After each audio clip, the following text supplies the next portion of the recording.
firman Tuhan. Ini tiba waktunya bagi kita untuk mendengar-dengaran lagi tentang firman Tuhan yang akan memberikan kepada kita kekuatan.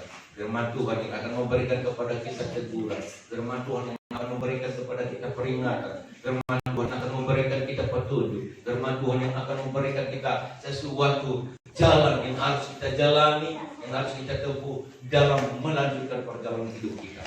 Minggu yang semalam saudara kita dengarkan telah tentang firman Tuhan. Jangan memperlihatkan kelemahan kepada iblis. Ya. Karena iblis itu saudaraku selalu menunggu-nunggu kapan kita lemah. Ya.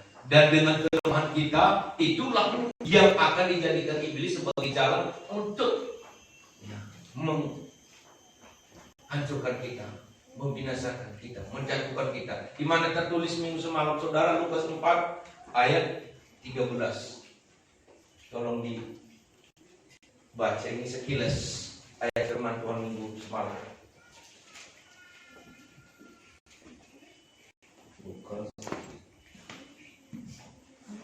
Lukas 4 ayat 13. Iya. Sesudah iblis mengakhiri semua pencobaan itu, yang mundur daripadanya. Nah, di sini adalah Tuhan Yesus, dan menunggu waktu yang baik. Jadi iblis itu selalu menunggu waktu. Dia tidak pernah beristirahat. Dia tidak pernah merasa bosan. Dia tidak pernah merasa berhenti. Dia tidak pernah merasa lelah. Dia tidak pernah mengalah. Ya, kecuali nanti kalau dia sudah dirantai dan dicampakkan ke dalam api neraka. Itu ada waktunya, kata Tuhan di kita Wahyu. Haleluya.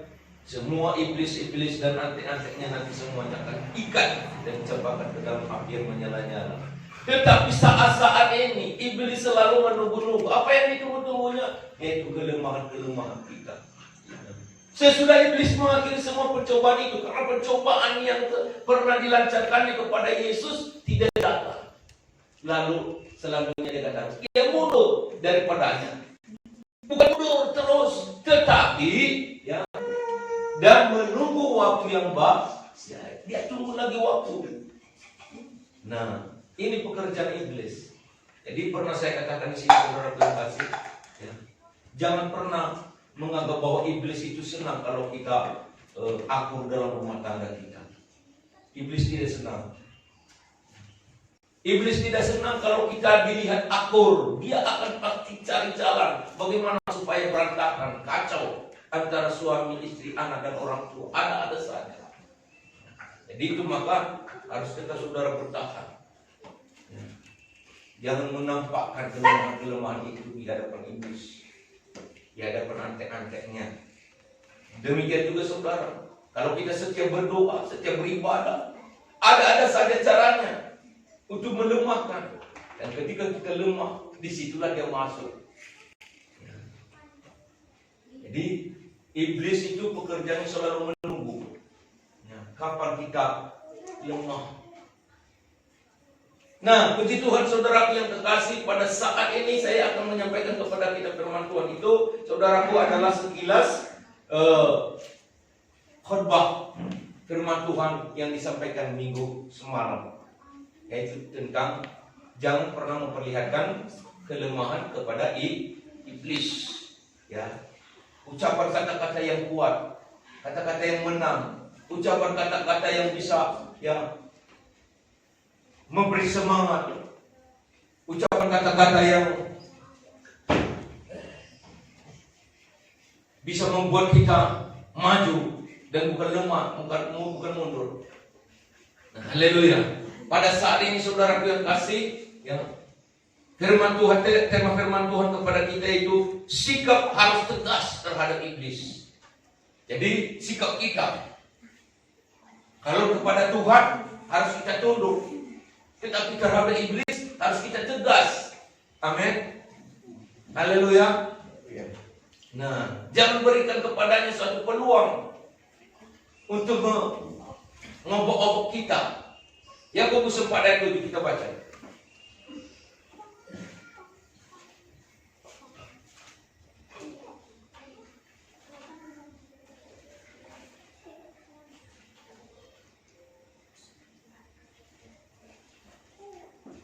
Yakobus 4 ayat 7.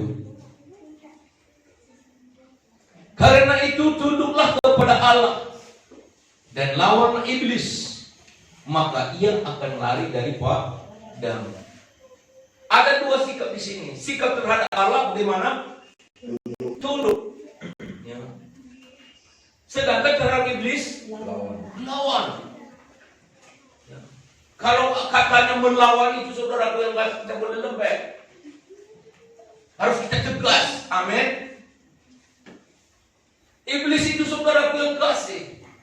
Ya. Mau mendekat kepada kita, suka, ya, menggerogoti, menggodai, tetapi kita harus lawan. Kita harus lawan iblis itu. Karena itu tunduklah kepada Allah dan lawanlah iblis, maka ia akan lari dari padamu. 1 Petrus 5 ayat 9.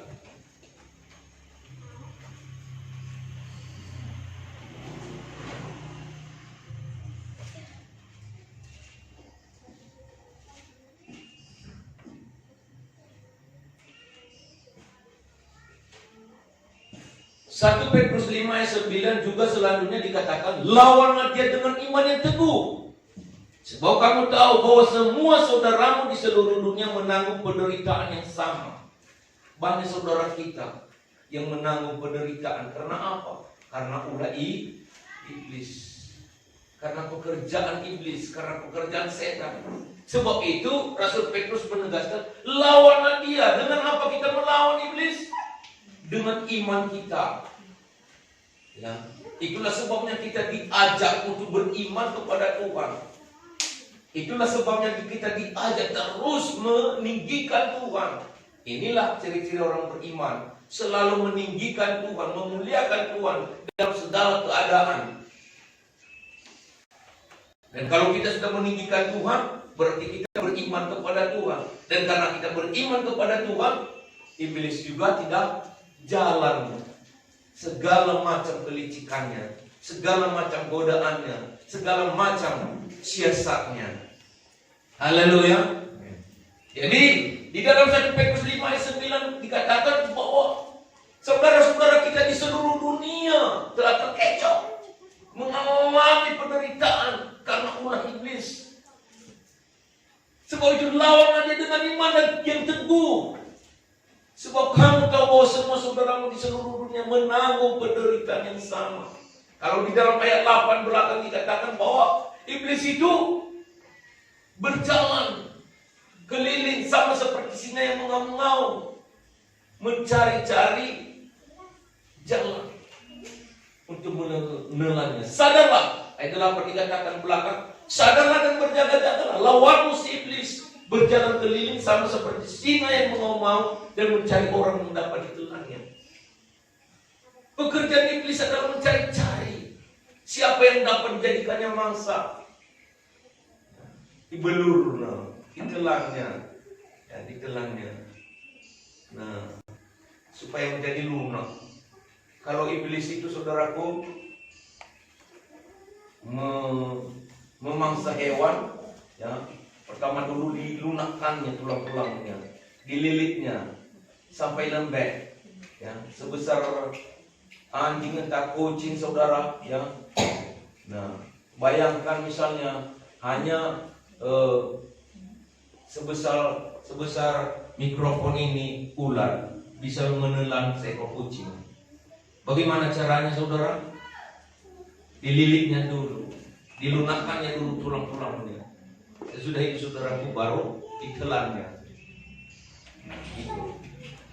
Jadi iblis ini sama seperti singa yang mengaum-ngaum dan mencari orang yang dapat ditelannya. Jadi orang ini, saudara yang kasih, orang yang lemah, orang yang memberi peluang, orang yang memberikan membuka pintu baginya, orang yang memberikan jembatan untuk jalannya masuk. Jangan. Iblis tidak pernah berhenti untuk mau mengincar, ya, karena dia tahu siapa kita. Apalagi saudara yang kasih, kalau di dalam Tuhan kita sangat maju di dalam Tuhan, setia di dalam Tuhan, wah, maka kita paling diincar. Sering kita berdoa, Ya, banyak kita mengenal firman Tuhan. Di dalam rumah kita mungkin kita yang paling menonjol untuk mau mengikut Tuhan, mengasihi Tuhan, setia kepada Tuhan. Maka iblis juga suka mengincar kita. Tahu kalau di gelanggang persepak bolaan saudara yang terkasih, siapa yang selalu dihadang? Adalah orang pemain depan yang mencetak gol. Mereka berusaha untuk menjatuhkannya, kalau bisa menciderainya supaya tidak bisa melanjutkan pertandingan. Karena itu yang mereka takuti. Ya. Haleluya. Kita pun seperti itu, saudara. Jadi hati-hati. Hati-hati. Nah, saudara-saudara yang ada di sini, umat Tuhan yang terus setia beribadah di sini, diincar iblis.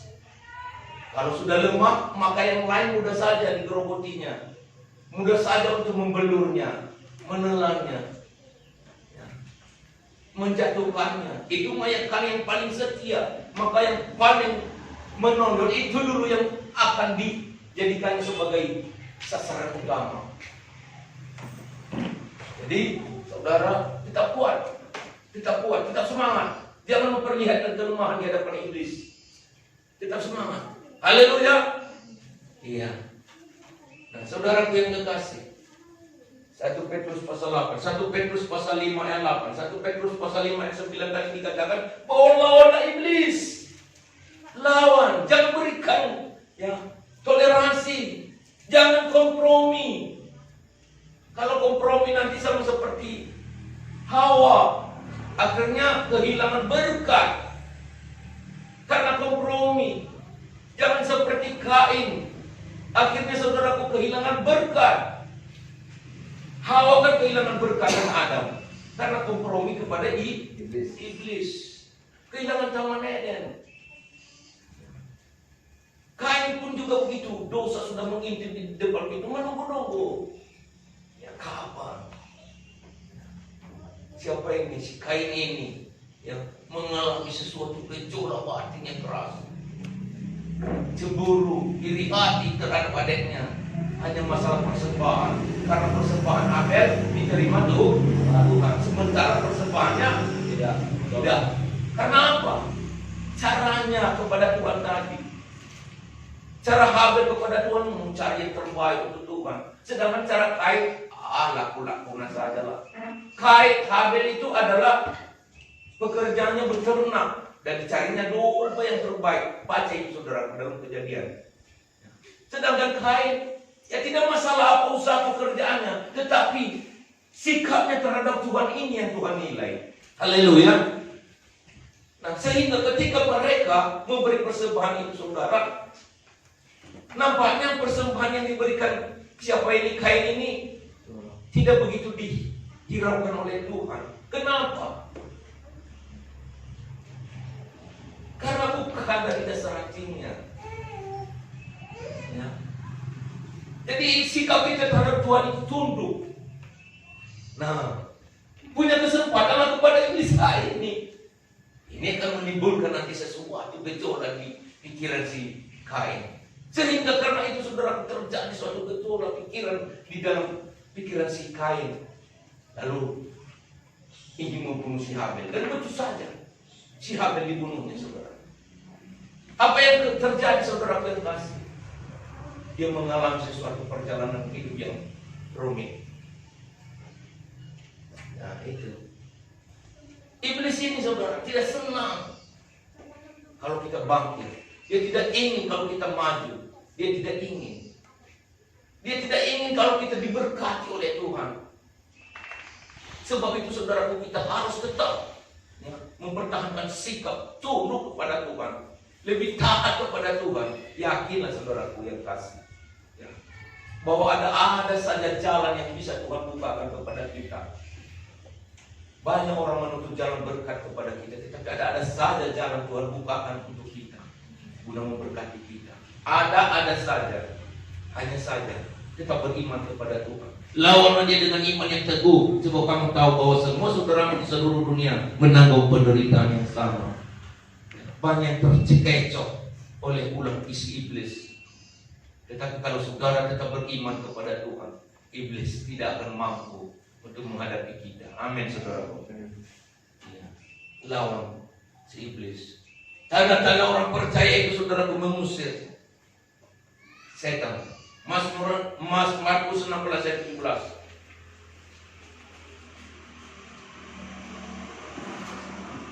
Markus 16 ayat 17.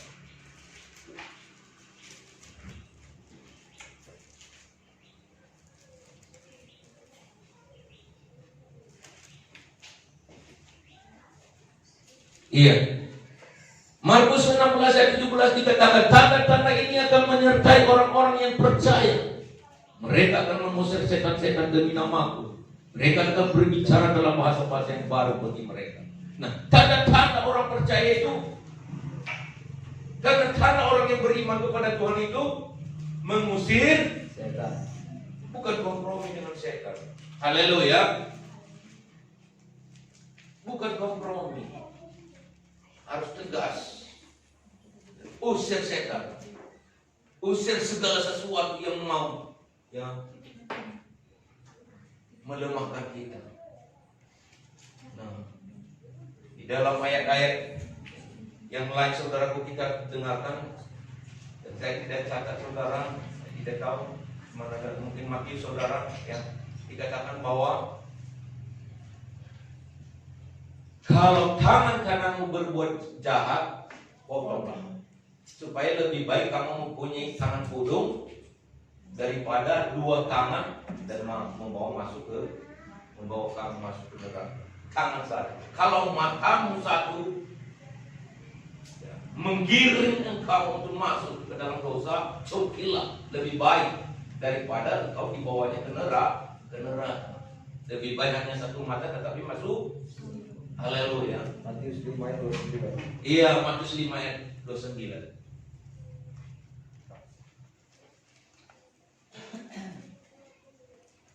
Bayangkan, coba saudara, mata saja, ini bagian dari tubuh loh. Tangan saja.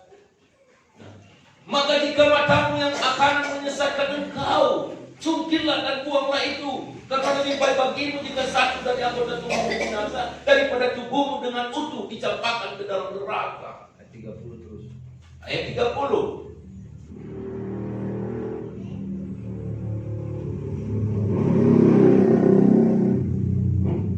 Dan jika tanganmu yang kanan menyesatkan engkau, bentanglah dan buanglah itu. Karena lebih baik bagimu jika satu dari anggota tubuhmu binasa daripada tubuhmu dengan utuh masuk neraka. Kan keras itu, saudara yang kasih peringatan Tuhan Yesus. Biar hanya satu mata tapi masuk surga daripada ada satu menyesatkan kita, menggiring kita masuk ke neraka. Jangankan siapapun mereka, kalau mereka mau menggiring kita binasa, berarti tidak perlu. Haleluya. Tidak ada kompromi. Amin.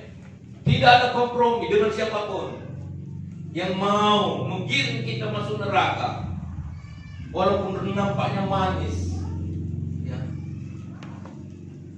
Perkataan mereka sepertinya lembut, sikap mereka, tetapi tujuan mereka hanya untuk menggiring kita masuk neraka. Jangan kompromi. Bahkan dikatakan kalau mata saja pun menyesatkan kita, lebih baik dicokil. Kalau tangan kanan kita saja pun yang menyesatkan kita, lebih baik penggal. Mana saudara pilih? Masuk neraka atau masuk surga? Lebih baik masuk surga ya saudaraku. Saya pikir itu yang terbaik. Haleluya. Saya pikir itu yang terbaik. Saya pikir juga saudara menganggap oh itu yang terbaik. Jadi kalau itu yang terbaik, jangan kompromi dengan siapapun. Dengan iblis apapun, dengan setan apapun, dengan kelicikan siapapun. Jadi tanda-tanda orang percaya itu mengusir setan. Ya. Yang pertama. Yang kedua, mengapa iblis harus dilawan? Yang pertama tadi lawanlah iblis. Yang kedua, mengapa iblis harus dilawan? Karena ini iblis pembunuh, pencuri dan pembinasa. Yohanes 10 ayat 10a. Tadi sudah saya katakan bahwa iblis itu tidak pernah senang kalau manusia itu bahagia. Iblis itu tidak senang kalau manusia itu tenang, akur, damai. Dia selalu mencuri konsentrasi, ketenangan, membinasakan pemikiran, membunuh karakter kita, membunuh segala kegiatan kita supaya kita tidak bisa bergerak. Haleluya. Yohanes 10:10a dikatakan pencuri datang hanya untuk mencuri dan membunuh dan membinasakan. Nah, Yesus datang, aku datang, kata Yesus, supaya mereka mempunyai hidup dan mempunyainya dalam segala kelimpahan. Nah, jadi kenapa kita harus lawan si iblis, saudaraku? Karena dia tidak pernah punya niat untuk membahagiakan kita. Amin. Iblis tidak pernah punya niat untuk menenangkan hidup kita, apalagi membawa kita ke surga. Iblis hanya punya tujuan untuk membawa manusia masuk neraka. Itu maka dia usahakan membunuh iman kita, membunuh kegiatan ibadah kita, membunuh segala sesuatu aktivitas yang baik yang kita bangun. Inilah pekerjaan-pekerjaan teroris. Yang namanya teroris itu kan tujuannya membunuh kegiatan, membunuh semangat, supaya ya kalau saudara sudah ya mulai bangun gereja beribadah, dia bom saudaraku, dia hancurkan supaya takut, tidak ada lagi pergerakan, khawatir. Jangan khawatir, haleluya, maju terus. Itulah kegiatan iblis, membunuh, mencuri konsentrasi kita, mencuri kedamaian kita, mencuri ketenangan hati kita, mencuri sesuatu apapun yang cita-cita kita, membinasakan.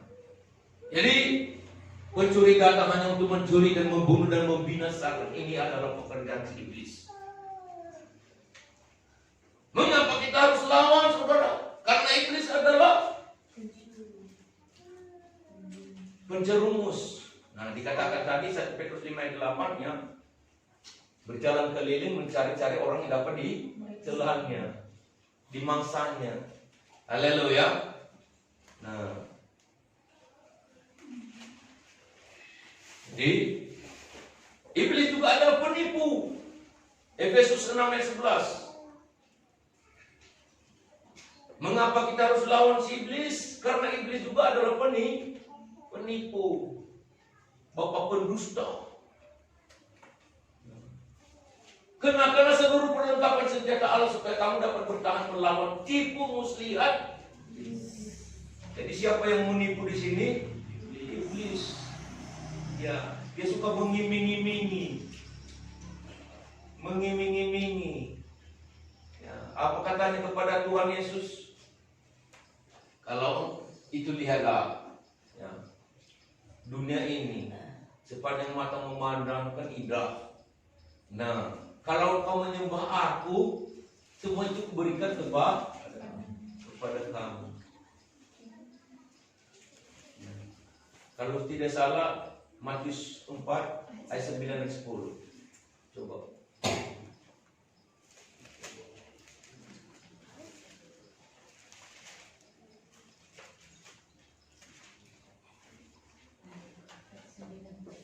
Ya.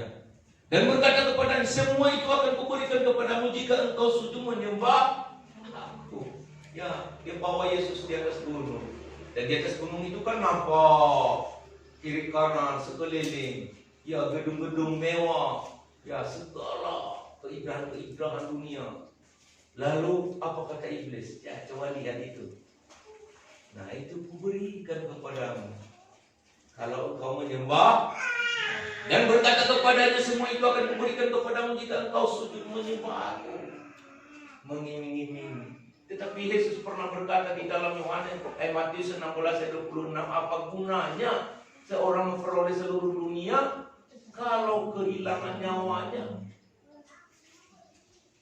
Si milikilah dia, kerina kasih indah kita kasih pandang mata kita yang menjilat.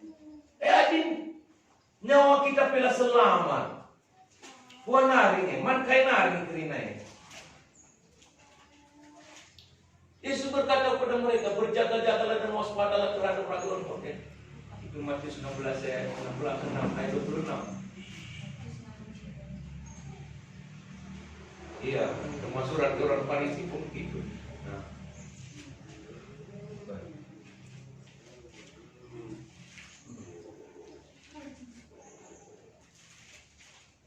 Itu Matius 6, Matius 16 ayat 26.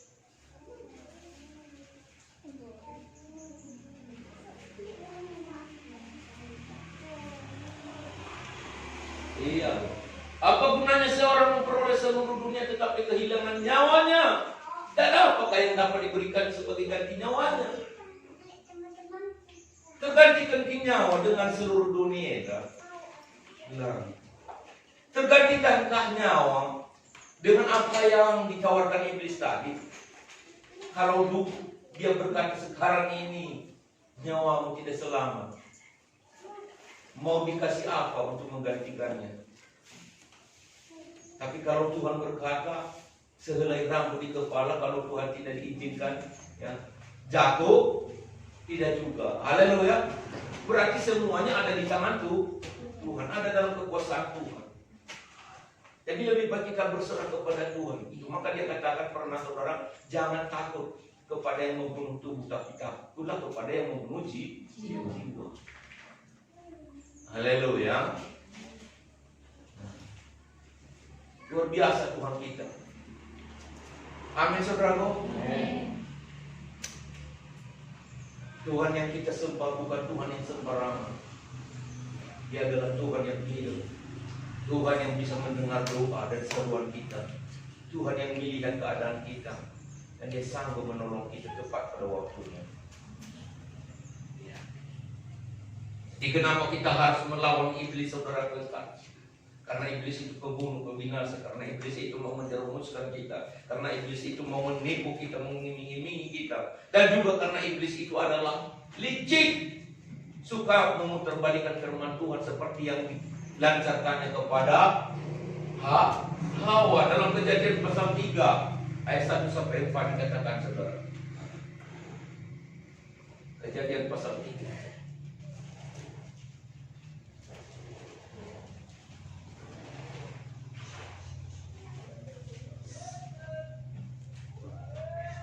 Adapun ular ialah yang paling cerdik, ya, licik dari segala binatang di darat yang dijadikan oleh Tuhan Allah.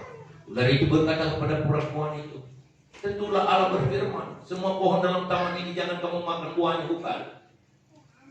Terus, lalu sahut perempuan itu kepada ular itu, buah pohon-pohonan dalam taman ini boleh kami makan. Terus sampai yang 4. Tetapi tentang buah pohon yang ada di tengah-tengah taman, Allah berfirman, jangan kamu makan ataupun raba buah itu, nanti kamu mati. Nah, ayat 4. Tetapi ular itu berkata kepada perempuan itu, sekali-kali kamu tidak mati. Licik, saudara. Labo kai-kai deh. Dai, dia mendekati kita dipakai firman Tuhan. Mengoli firman Tuhan begitu, bro.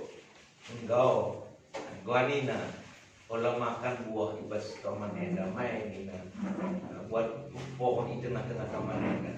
Buai, kan maka katakan nabagai, adipan kami ina awa, maka lapan silang kami mati, labo, anda mau mati. Tapi ular itu berkata kepada perempuan, sekali-kali kamu tidak akan mati. Tetapi saudara, kalau kita baca selanjutnya, akibatnya apa yang terjadi? Kematian rohani dan kematian badan saudara waktu itu belum tiba. Karena Tuhan masih mempunyai suatu rencana untuk membuat, ya, melahirkan keturunan manusia. Hanya saja dia berikan satu kesempatan. Siapa yang mau, siapa yang sempat melihat keturunan ular itu dan membunuhnya, menginjak kepalanya, membunuhnya. Ya, haleluya. Coba bayangkan, saudara. Tapi Kalau dia lebih diberi peluang yang lebih, ya, siapa cepat dia menang, maka dia akan mematok.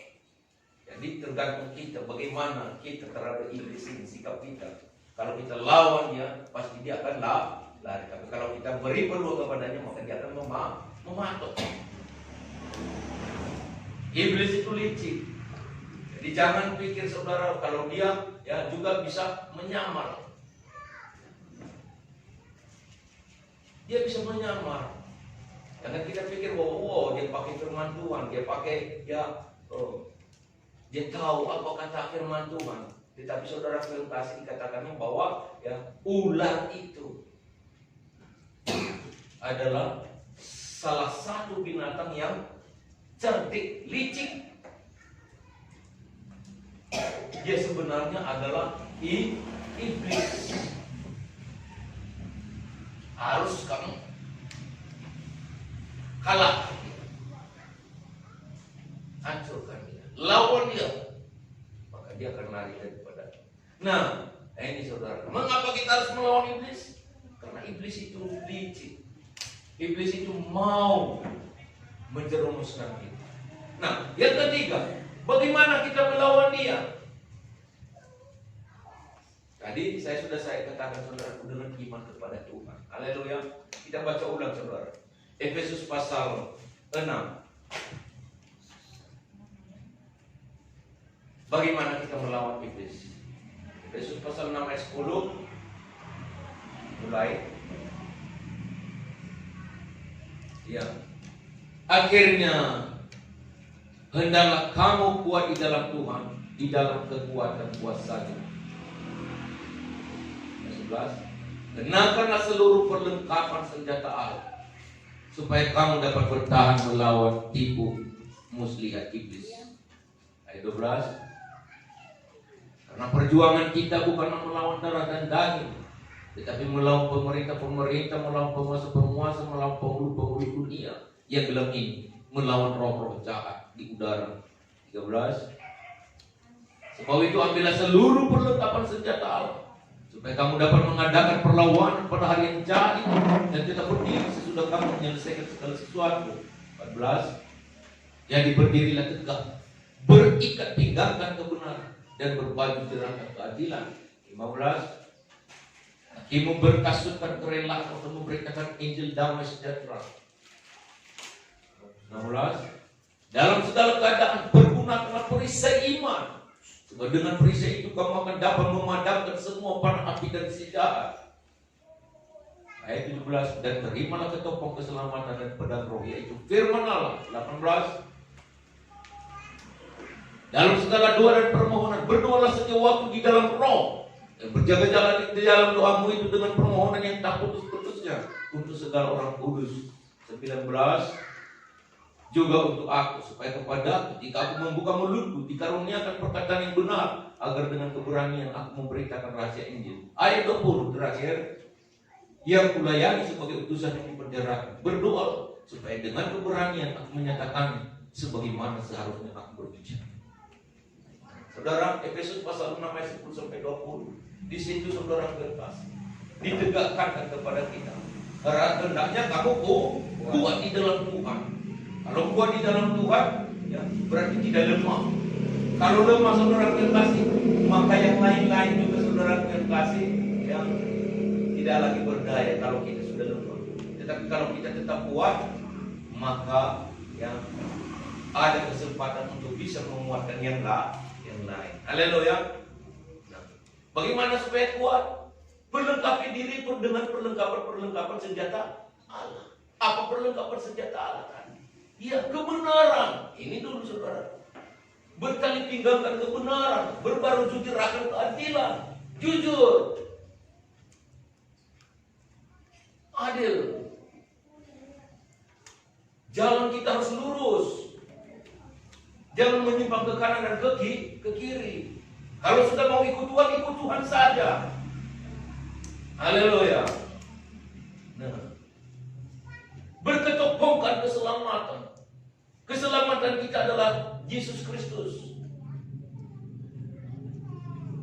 Itu saudara. Dan saudara yang kasih, pakai perisai iman. Karena dengan perisai itulah untuk menangkis segala serangan anak-anak panah yang dilancarkan oleh iblis. Berkasutkan kerelaan memberitakan firman Tuhan, melayani. Nah, inilah yang iblis tidak bisa ganggu, ya, tidak bisa gerogoti. Sebab semua perlengkapan senjata Allah ada dalam diri kita. Di lidah kita ada bahasa roh, doa-doa. Berdoalah dengan bahasa roh, bahasa-bahasa yang baru yang tidak diketahui si iblis. Apa artinya? Karena hanya yang mengetahui siapa? Hanya Tuhan. Haleluya. Apa yang kita ucapkan itu hanya Tuhan yang tahu. Iblis terkecoh. Berdoalah dalam roh. Ya. Dan juga berdoa syafaat untuk orang-orang kudus. Untuk umat Tuhan, keluarga dan keluarga. Jemaat yang ada di PD, jemaat yang ada di Hutan Baru, jemaat yang ada di Percian, jemaat yang ada di Simpang Tinambung, jemaat yang ada di Tanjung Gunung, yang ada ya Simpang Tanjung Gunung, yang ada di Sapporo, yang ada di Baru, di mana saja, yang ada di Medan, di Pekanbaru, di mana, doakan semua. Di mana berada, dalam segala aktivitasnya, keluarga demi keluarga, pribadi lepas pribadi, doakan orang-orang kudus. Doakan juga hamba-hamba Tuhan. Haleluya. Hamba-hamba Tuhan juga adalah bukan malaikat, bukan dewa, bukan siapa-siapa, hanya manusia biasa.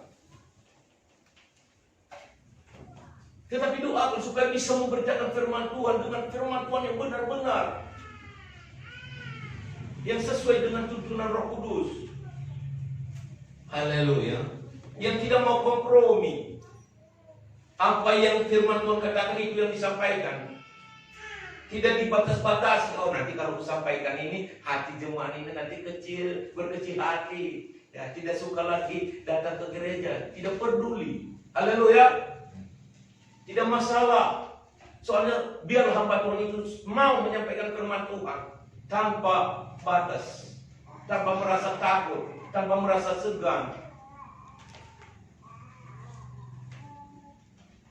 Jadi biarlah hamba Tuhan itu memiliki keberanian. Ayat yang keberapa tadi saudaraku? 19 kali 20 kalau nggak salah. Doakanlah juga aku, juga untuk aku, supaya kepadaku, jika aku membuka mulutku, dikaruniakan perkataan yang benar, agar dengan keberanian aku memberitakan rahasia Injil. Ayat 20. Yang kulayani sebagai utusan yang dipenjarakan. Ya, karena Paulus saudaraku dipenjarakan karena memberitakan Injil, bukan karena mencuri. Karena memberitakan Injil, karena melakukan yang benar. Tapi di dalam penjara juga dia saudaraku yang kasih gencar menulis surat. Dia tulis surat kepada jemaat di Efesus, dia tulis surat kepada jemaat di Roma, dia tulis surat kepada jemaat-jemaat di mana saja berada. Di Tesalonika, di mana-mana saudara. Nah, walaupun dia dibatasi pergerakannya, tetapi firman Tuhan tidak bisa dibatasi. Nah, berdoalah supaya dengan keberanian aku menyatakannya sebagaimana seharusnya aku berbicara. Jadi saudara hamba Tuhan itu perlu didukung terus dalam doa. Dukung kami, saudara. Haleluya. Karena kami bukan dewa, bukan malaikat, bukan ya Superman. Hanya manusia biasa sama. Tetapi Tuhan telah panggil untuk dipakai memberitakan firman Tuhan. Jadi supaya memiliki kemampuan, keberanian, fasilitas, ya, itu tergantung daripada doa-doa. Jemaat mendukung dalam doa. Dan saya yakin percaya, ya, kalau kami hamba-hamba Tuhan bisa berbicara sampai saat ini tentang firman Tuhan, itu karena doa-doa. Kami tetap sehat, ya. Haleluya. Inilah renungan firman Tuhan kepada kita pada saat ini. Poin pertama tadi bahwa ya, iblis itu harus dilawan. Yang kedua saudaraku, mengapa iblis harus dilawan? Karena dia yang mencuri, membunuh, membinasakan, menyesatkan, licik. Jadi tidak ada artinya kita kompromi dengan iblis. Tidak ada gunanya kita memberi kesempatan kepadanya untuk mau menang kita. Nah, bagaimana kita melawan iblis? Perlengkapi diri dengan senjata-senjata Jangan pernah saudara kasih saudara lemah. Kalau saudara tetap kuat. Jangan hilangkan iman saudara. Pelajari firman-firman Tuhan itu adalah pedang roh. Iman itu adalah perisai. Keadilan, kejujuran itu adalah baju zirah. Nah, kasut kerelaan memberitakan firman Tuhan. Itu perlengkapan senjata Allah. Yesus Kristus itu adalah kesotokan, topi baja, topi besi yang mengamankan hidup kita. Haleluya. Iya, luar biasa. Pergunakan semuanya itu supaya kita bisa mengalahkan tipu muslihat daripada si iblis. Demikian acaranya saudara. Jadi Tuhan kita yang kita sembah adalah Tuhan yang maha baik, sangat baik, teramat baik. Tetap selalu saudara bersyukur karena kita sudah mengenal Tuhan. Dimanapun kita berada, saudara. Sekalipun tidak ada siapa kita yang peduli dan mengerti akan keadaan kita, tetapi tetaplah bersandar kepada Tuhan. Sama seperti apa yang disampaikan MC tadi. Mungkin tetangga kita tidak peduli, mungkin keluarga kita, sebagian keluarga kita tidak peduli, hanya kepada Tuhan saja. Biarlah Tuhan saja saudara kasih tetap menjadi adalah kita satu-satunya, apapun itu. Saya yakin dan percaya saudara, betul apa kata MC tadi, bahwa mungkin suami pun, istri pun saudara, bisa saja tidak berpihak dengan kita.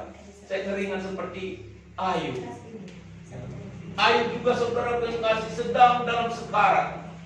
Malah istrinya juga tidak mendukung. Nah, begitu juga saudara. Jadi kadang-kadang keluarga tidak bisa menjadi andalan kita, walaupun kita harus mengasihi seluruh keluarga kita. Amin. Saya katakan kepada kita, jangan tidak pernah mengasihilah. Tetapi kalau mengandalkan namanya itu saudara, bisa kita menjadi kecewa. Lebih baik tetap mengandalkan Tuhan saja. Nah, Tuhan saja. Karena apapun katanya, Tuhan punya cara dengan berbagai-bagai cara untuk menolong kita tepat pada saatnya. Ada saja cara Tuhan menolong kita. Terkadang kita saudara berpikir, karena kita sebagai manusia biasa, di mana letak mencari kasih yang sejati. Memang kasih sejati tidak ada saudaraku di dalam dunia ini. Kasih sejati hanya ada dalam Tuhan. Jadi lagu Kompria tadi tepat sekali. Kemanakah kami harus mencari kasih sejati ketika kami berseru hanya kepada Engkau Tuhan. Haleluya. Mari ke depan pemain musik kita angkat ini. Kemanakah kami mencari